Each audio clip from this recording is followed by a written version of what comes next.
Hello guys, সবাই তো ভালো আছেন?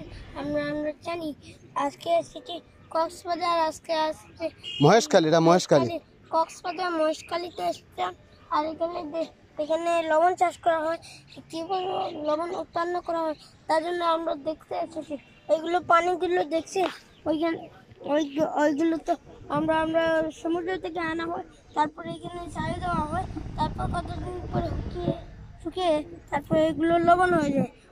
ওইখানে দেখছে, ওই দেখছে লবণগুলো একটু বেশি উৎপন্ন হয়ে যায়।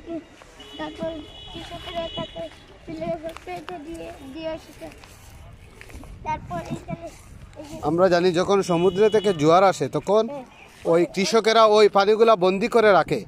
রাখার পর এই পানিগুলা শুকিয়ে কিভাবে তারা লবণ সংগ্রহ করে, এই যে দেখেন